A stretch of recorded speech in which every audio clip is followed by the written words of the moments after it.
ভারতীয় হাইকমিশনে স্মারকলিপি প্রদান করলেন ছাত্রদল, যুবদল ও স্বেচ্ছাসেবক দলের প্রতিনিধিরা।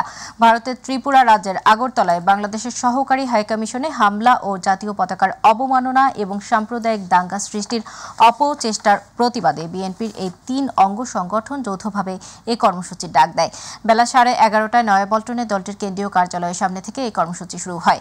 পরে রামপুরায় পদযাত্রা আটকে দেয় আইনশৃঙ্খলা বাহিনী। সেখান থেকে ৬ সদস্যের একটি প্রতিনিধি দল ভারতীয় হাইকমিশনে গিয়ে স্মারকলিপি প্রদান করে।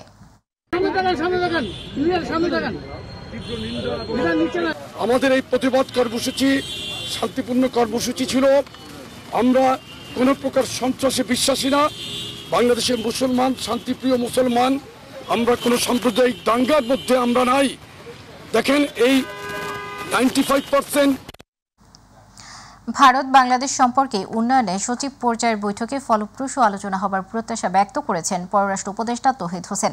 তিনি বলেন, জিয়াউর রহমানের উদ্যোগে সার্ক প্রতিষ্ঠার ব্যবস্থা করা হয় আঞ্চলিক সহযোগিতার উদ্দেশ্যে। সকালে জাতীয় প্রেস ক্লাবে এক অনুষ্ঠানে তিনি এসব কথা বলেন। সার্ক সম্মেলনে ত্রিপাক্ষিক নানা চুক্তি হতো যদি বন্ধুত্ব সহযোগিতা বাড়াতে কার্যকর ভূমিকা রাখত।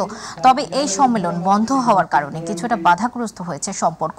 নিজেদের স্বার্থ রক্ষায় সার্ককে উজ্জীবিত করার পরামর্শ পররাষ্ট্র উপদেষ্টার। এ সময় সার্কের সহযোগী দেশগুলোর মধ্যে আঞ্চলিক সহযোগিতা ও বাণিজ্য বাড়ানোর জন্য সার্ককে কার্যকরী ভূমিকা রাখার আহ্বান জানান এফবিসিসিআই সাবেক সভাপতি আব্দুল আওয়াল মিন্টু। পরবর্তী কয়েক বছরের মধ্যে কিন্তু আমরা সামিট করতে পেরেছি। কাজে আমি বলবো না যে খুব স্লো অগ্রগতি হয়েছে, এটা আমি বলবো না। শুরুতে একটা সমস্যা ছিল প্রথম থেকেই, কারণ যখন প্রেসিডেন্ট জিয়াউর রহমানের দূত যাচ্ছিলেন, তারা একটা অনুভব করছিলেন যে পাকিস্তান এবং বাংলাদেশ, পাকিস্তান এবং ভারত দুই দেশেই একটু রিজার্ভেশন লক্ষ্য করা যাচ্ছে। পাকিস্তান ভাবছিল যে এটা ভারতের তত্ত্বাবধানে এক ধরনের একটা প্রতিষ্ঠান হবে। ভারত ভাবছিল যে চারপাশের যে ছোট দেশগুলি তারা গ্যাং আপ করছে, তাদের বিরুদ্ধে সম্ভাবনা আছে একটা, এই ধরনের একটা সন্দেহ উভয় পক্ষের মনে ছিল। কিন্তু আমার মনে হয় সঠিক কূটনীতির মাধ্যমে সেই তাদের যে মনে যে দ্বিধাদ্বন্দ্বটা ছিল সেটাকে দূর করা সম্ভব হয়েছিল। যে কারণে দেখুন, যদিও জিয়াউর রহমান সাহেবের যে উদ্দেশ্যয় হয়নি, কিন্তু তারপর খুব তাড়াতাড়ি কিন্তু আমাদের প্রথম সামিট হয়ে গেল একেবারে। অবৈধভাবে কোনো বিদেশিকে বাংলাদেশে থাকতে দেওয়া হবে না, এ ব্যাপারে সিদ্ধান্ত নিয়েছে স্বরাষ্ট্র মন্ত্রণালয়। সকালে সচিবালয়ে আইন শৃঙ্খলা সংক্রান্ত কমিটির বৈঠক শেষে একথা জানান স্বরাষ্ট্র উপদেষ্টা জাহাঙ্গীর আলম চৌধুরী। ভারতের মিডিয়ার অপপ্রচারের বিরুদ্ধে সত্য প্রচার করতে দেশের গণমাধ্যমের প্রতি আহ্বান জানান তিনি। বৈঠকে বড়দিন এবং 31st নাইট উপলক্ষে কোনো প্রকার আতশবাজি ও ফানুস উড়ানোর উপর নিষেধাজ্ঞার সিদ্ধান্ত নেওয়া হয়।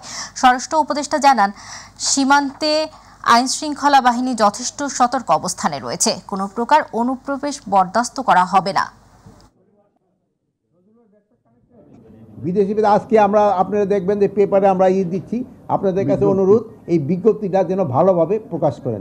কোনো বিদেশি অবৈধভাবে বাংলাদেশে থাকতে দেওয়া হবে না, কোনো বিদেশিকেই অবৈধভাবে বাংলাদেশে থাকতে দেওয়া হবে না। এটা আপনারা ভালোভাবে এই নিউজটা করবেন এবং এই যে আমাদের যে বিজ্ঞপ্তিটা এটা খুব ভালোভাবে আপনারা প্রচার করে দেবেন। কতজন আছে বলে আপনাদের কাছে, কোন কোন দেশের এই কতজন আছে এই স্ট্যাটিস্টিক্সটা আমাদের কাছে এখনো নাই। যদি স্ট্যাটিস্টিক্সটা নাই, ওইটা যদি থাকতো তো আমি বলে দিতাম যে এতজন আছে। অনেক আগামী জাতীয় সংসদ নির্বাচনের প্রস্তুতি নিচ্ছে নির্বাচন কমিশন। এরই ধারাবাহিকতায় আগামী 2 জানুয়ারি খসড়া ভোটার তালিকা প্রকাশ করা হবে। যাদের এনআইডিতে ভুল আছে তাদের জরুরি ভিত্তিতে সংশোধনের অনুরোধ করেছে কমিশন। রোববার ইসির জনসংযোগ শাখা থেকে এ তথ্য জানানো হয়। সেখানে বলা হয়, 2 জানুয়ারি ভোটার তালিকা প্রকাশ। যাদের এনআইডিতে ভুল আছে তাদের জরুরি ভিত্তিতে এ সময়ের আগে সংশ্লিষ্ট উপজেলা থানা নির্বাচন অফিসে গিয়ে ভুল সংশোধন করার জন্য অনুরোধ করা যাচ্ছে।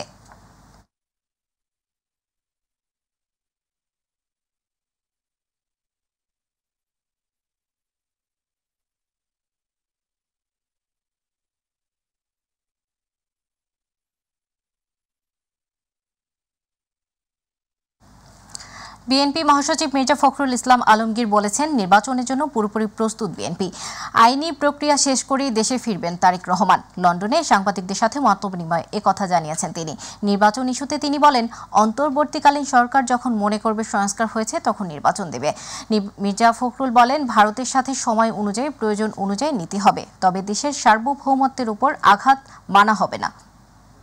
আবার ক্ষমতা যাবে এটা ইনশাআল্লাহ। সুতরাং বিএনপিকে নির্বাচনের জন্য প্রস্তুতি নিতে হবে, অলওয়েজ প্রস্তুত।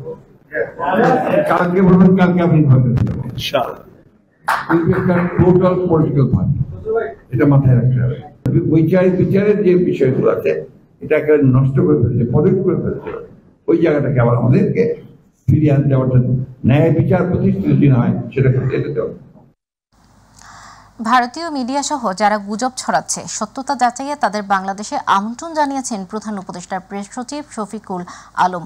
সকালে নতুন বাংলাদেশ অর্জন চ্যালেঞ্জ এবং উত্তরণ শীর্ষক আলোচনায় একথা বলেন তিনি। গণ অভ্যুত্থানের আকাঙ্ক্ষা পূরণে অন্তর্বর্তী সরকার কাজ করছে জানিয়ে শফিকুল আলম বলেন, 31 ডিসেম্বরের মধ্যে সংস্কার কমিশন প্রস্তাবনা জমা দেবে, যা নিয়ে রাজনৈতিক দলসহ সবার সাথে আলোচনা করা হবে। সংস্কার শেষে নির্বাচন হবে।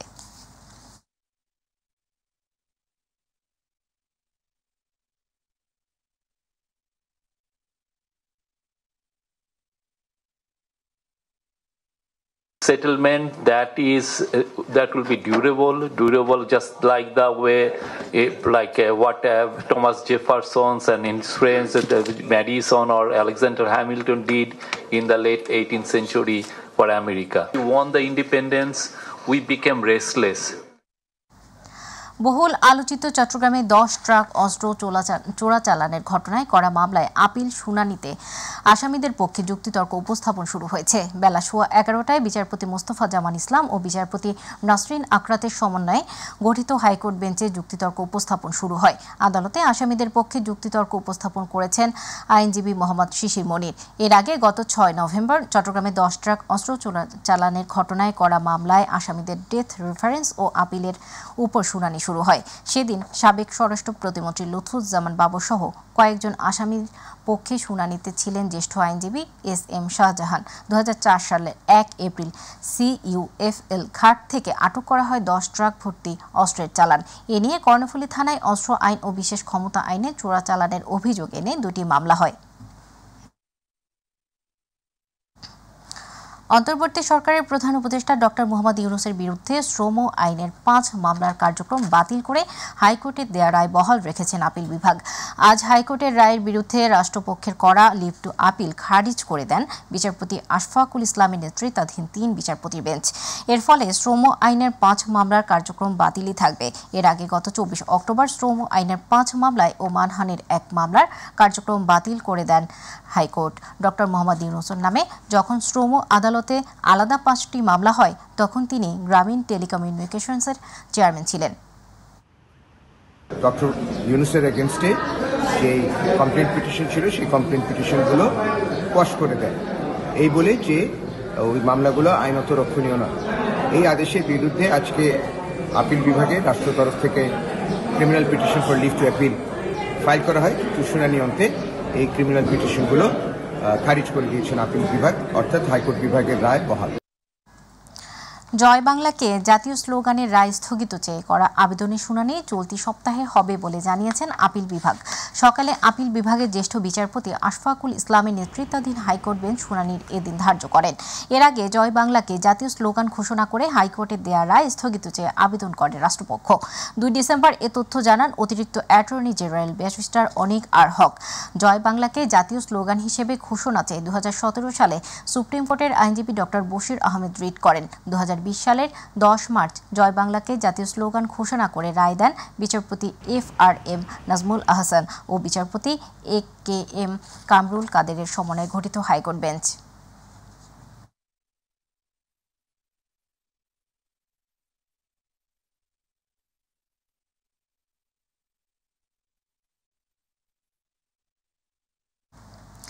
আমলা নির্ভরতা না কমালে দুর্নীতি দমন কমিশনে সংস্কারের সফলতা আসবে না বলে জানিয়েছেন টিআইবির নির্বাহী পরিচালক ডক্টর ইফতেখারুজ্জামান। জাতীয় নির্বাচনের পরেও দুদক সংস্কারের ধারাবাহিকতা ধরে রাখার পরামর্শ তার। আন্তর্জাতিক দুর্নীতি মুক্ত দিবস উপলক্ষে জাতীয় সংসদ ভবনের সামনে টিআইবি আয়োজিত সচেতনতামূলক মানববন্ধনে এসব কথা বলেন তিনি। তুলে ধরেন বিগত 16 বছরের দুর্নীতির চিত্র। তিনি বলেন 2009 থেকে 2024 সাল পর্যন্ত সরকারি সেবা পেতে নাগরিকদের 1,45,252 কোটি টাকা ঘুষ দিতে হয়েছে। দুর্নীতি বন্ধ করতে হলে দুদকের নতুন কমিশনকে রাজনৈতিক প্রভাব মুক্ত রাখারও পরামর্শ দেন ইফতেখারুজ্জামান। তাতে আবার নতুন করে প্রমাণিত হয়েছে যে আমাদের প্রজন্ম যেটা গত 54 বছরে পারেনি, বাংলাদেশের তরুণ প্রজন্ম সেটা করে দেখিয়েছে এবং নতুন সম্ভাবনা সৃষ্টি হয়েছে। যেমন এই যে আন্দোলন, তার কিন্তু অন্তর্নিহিত বিষয়টা ছিল দুর্নীতির বিরুদ্ধে একটা জোরালো সোচ্চার ভূমিকা। তার কারণ হচ্ছে কর্তৃত্ববাদের বাংলাদেশে বিকাশ হয়েছিল দুর্নীতির সুযোগ সৃষ্টি করার জন্য, দুর্নীতিকে জবাবদিহিতা দেওয়ার জন্য। সেই কারণে রাষ্ট্র কাঠামোকে দখল করা হয়েছিল, দুর্নীতি দমন কমিশনের মতো প্রতিষ্ঠানকে অকার্যকর করে দেওয়া হয়েছিল। সেই অবস্থার পরিবর্তনের জন্য তরুণ প্রজন্ম যে সুযোগ তৈরি করে দিয়েছে, আমাদের পুরো জাতিকে সেই লক্ষ্যে কাজ করতে হবে এবং এমন একটা পরিবেশ সৃষ্টি করতে হবে যাতে করে একদিক থেকে দুর্নীতি দমন কমিশন কার্যকর হয়, অন্যদিক থেকে শুধু দুর্নীতি দমন কমিশন একা কোনো দেশে দুর্নীতি নিয়ন্ত্রণ করতে পারে না। প্রাথমিক ও গণশিক্ষা মন্ত্রণালয়ের উপদেষ্টা অধ্যাপক ডাক্তার বিধান রঞ্জন রায় পোদ্দার বলেছেন, ছাত্র জনতার অভ্যুত্থানের ঘটনা আগামী দিনে পাঠ্য বইয়ে উপস্থাপন করা হবে। তিনি আরও বলেন, প্রাথমিক বিদ্যালয়গুলোতে আগামী 5 বছরের মধ্যে মিলের খাবারের আওতায় আনা হবে। সকালে খুলনা বিভাগের বিভাগীয় পর্যায়ের কর্মকর্তাদের সাথে মতবিনিময়কালে প্রধান অতিথির বক্তব্যে উপদেষ্টা এসব কথা বলেন।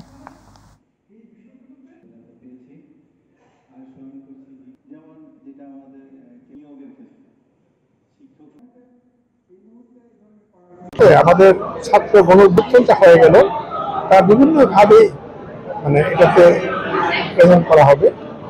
এতে অনেক রকম গ্রাফিতি থাকবে, ছবি থাকবে, গল্প থাকবে, বিভিন্ন ক্লাসে বিভিন্নভাবে থাকবে বিষয়টা, এভাবে প্রেজেন্ট করা হবে আমাদের। 1 নভেম্বর থেকে সারা দেশে পলিথিন উৎপাদন ও ব্যবহার নিষিদ্ধ থাকলেও তার বাস্তবায়ন নেই সিরাজগঞ্জের চলন বিলে। দীর্ঘদিনের এ অভ্যেস পরিবর্তনের জন্য সময় প্রয়োজন বলছেন ক্রেতারা।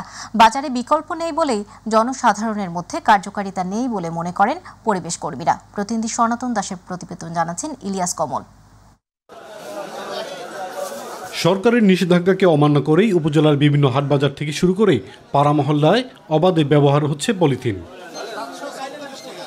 ক্রেতা বিক্রেতা উভয়েই বলছেন, বিকল্প ব্যাগের ব্যবস্থা না থাকায় পলিথিন ব্যবহারে বাধ্য হচ্ছেন তারা। একই সঙ্গে দীর্ঘদিনের অভ্যাস পরিবর্তনের জন্য সময় প্রয়োজন মনে করেন ক্রেতারা। তাই উৎপাদন বন্ধ করে সরবরাহ কমানোর পাশাপাশি স্বল্প মূল্যে বিকল্প ব্যাগ বাজারে রাখার তাগিদ তাদের। আমাদের একটা বিকল্প ব্যবস্থা করা হোক, যে পলিথিন নিষিদ্ধ হবে, ঠিক আছে, আমরা আইনের পক্ষে, আইনকে শ্রদ্ধা করি। আমরা চাচ্ছি যে আমরা দোকানদার না, দোকানদারের জরিমানা ধরবেন, আমরা তো স্থায়ীভাবে বসে থাকি, কিন্তু কাস্টমার ধরে যে কাস্টমার পলিথিন বয়কট করে। বিকল্প কি আমরা সেটা চাইছি, কিন্তু সেটা আমরা পাইনি এবং আমরা এখনো সেটার সন্ধান পাইনি। আজকের পরে যদি আমি দ্বিতীয় দিন বাজার আসি, তাহলে আমি হাতে ব্যাগ নিয়ে আসি। সরকারের কাছে আমরা পদক্ষেপ চাইতেছি, বিকল্প কোনো জিনিস দিই, আমরা সেই জিনিসে ব্যবসা করব। বাজারে পলিথিনের বিকল্প ব্যাগ না আনলে এই সমস্যার সমাধান হবে না মনে করেন স্থানীয় পরিবেশ কর্মীরা। প্রশাসন অভিযান চালান, তখন পলিথিন পাওয়া যায় না, কিন্তু ওনারা যখন এই অভিযান থেকে চলে যান, তখন তার পরপরই পলিথিন ব্যবহার হতে থাকে। পলিথিন বন্ধে সকলের সচেতনতার বিকল্প নেই বলে মনে করেন সচেতন মহল। এবং এই পলিথিন ব্যাগটা নিষিদ্ধ ঘোষণা করাতে আমাদের, যদি আমরা সবাই এটা মেনে নিই, আমরা সবাই এগিয়ে আসি, তাহলে আমাদের পরিবেশের জন্য অনেক উপকার হবে। পরিবেশ রক্ষায় পলিথিন বন্ধ যেমন জরুরি, তেমনি জনগণের জন্য বিকল্প ব্যবস্থা তৈরির দাবিও জানিয়েছেন স্থানীয়রা। ইলিয়াস কমল, মাই টিভি। রাষ্ট্রপতি মোহাম্মদ শাহাবুদ্দিনের কাছে পরিচয়পত্র পেশ করেছেন বাংলাদেশে নবনিযুক্ত বুলগেরিয়ার অনাবাসিক রাষ্ট্রদূত ডক্টর নিকোলাই ইয়ানকোভ। সকালে বঙ্গভবনে পৌঁছলে প্রেসিডেন্ট গার্ড রেজিমেন্ট এর একটি চৌকস দল তাকে গার্ড অব অনার প্রদান করে। বুলগেরিয়ার নতুন রাষ্ট্রদূতকে স্বাগত জানিয়ে রাষ্ট্রপতি মোহাম্মদ শাহাবুদ্দিন বলেন, স্বাধীনতার পর থেকেই বাংলাদেশের সাথে বুলগেরিয়ার সম্পর্ক ক্রমান্বয়ে বৃদ্ধি পাচ্ছে। দুদেশের মধ্যে সম্পর্ক উন্নয়নের পাশাপাশি সহযোগিতার নতুন নতুন ক্ষেত্র উন্মোচন করতে রাষ্ট্রপতি উচ্চ পর্যায়ের সফর বিনিময়ের উপর জোর দেন। সাক্ষাৎকালে বুলগেরিয়ার নতুন রাষ্ট্রদূত বলেন, বাংলাদেশের সাথে সম্পর্ক উন্নয়নে গুরুত্ব দেয় তার দেশ। দায়িত্ব পালনে তিনি রাষ্ট্রপতির সার্বিক সহযোগিতা কামনা করেন।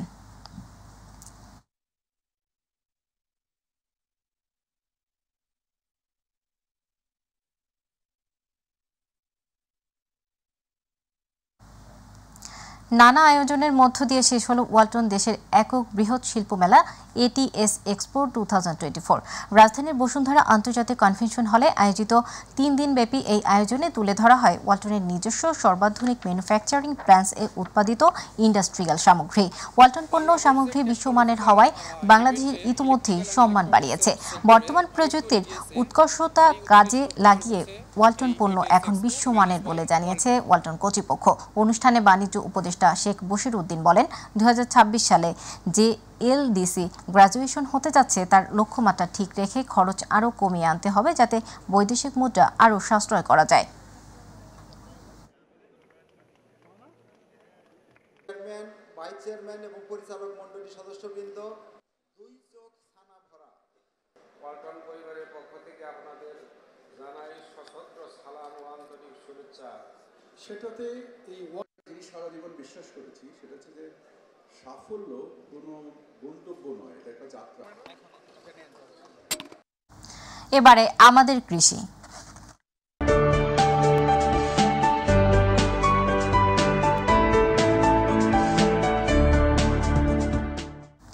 ফরিদপুরে বিএডিসির দেয়া প্রণোদনার পেঁয়াজ বীজের 85% অঙ্কুরিত হয়নি। এতে ক্ষোভ বাড়ছে জেলার কৃষক ও সাধারণ মানুষের মধ্যে। পরিকল্পিতভাবে কৃষককে ক্ষতিগ্রস্ত করতে এমন কাণ্ড ঘটানো হয়েছে বলে দাবি কৃষক নেতাদের। আর কৃষকরা বলছেন, উপযুক্ত ক্ষতিপূরণ না দেয়া হলে বিপাকে পড়বেন তারা। প্রতিনিধি শফিকুল ইসলাম জনের রিপোর্ট। পেঁয়াজ উৎপাদনে দেশের দ্বিতীয় বৃহত্তম জেলা ফরিদপুর। সে লক্ষ্যে এবছর জেলার 5200 জন ক্ষুদ্র প্রান্তিক কৃষকদের মাঝে প্রণোদনা কর্মসূচির আওতায় বাড়ি 4 ও 6 জাতের পেঁয়াজ বীজ বিতরণ করে জেলার কৃষি অধিদপ্তর।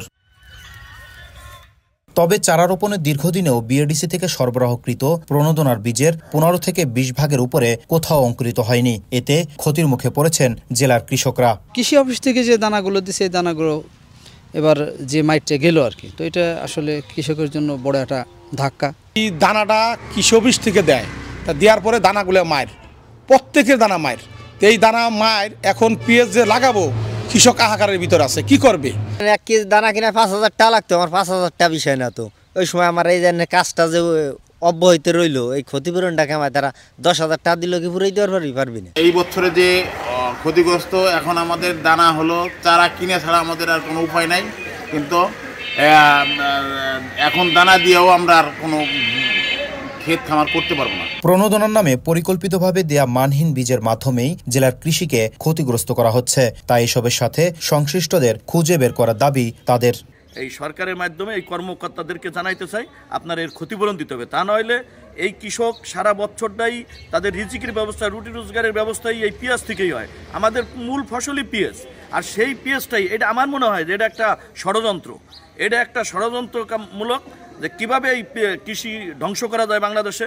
এইটা বাংলাদেশে, এটা সারা বাংলাদেশে এটা পরিকল্পনাভাবে ধ্বংসের জন্য এর পিছনে যারা যারা আছে তাদেরকে আপনার বিচারের আওতায় আনতে হবে। কর্মকর্তারা বলছেন, প্রণোদনার বীজে চারা না গজানোর কারণ শনাক্তে কাজ করছেন তারা। আমাদের আসলে এটা একটা সুপারিশ থাকবে। বিএডিসি যেহেতু আলাদা একটা প্রতিষ্ঠান, আমরা তাদের বিরুদ্ধে যে অ্যাকশন সেটা আমরা আসলে বলতে পারবো না, সেটা তাদের প্রতিষ্ঠানিক করবে।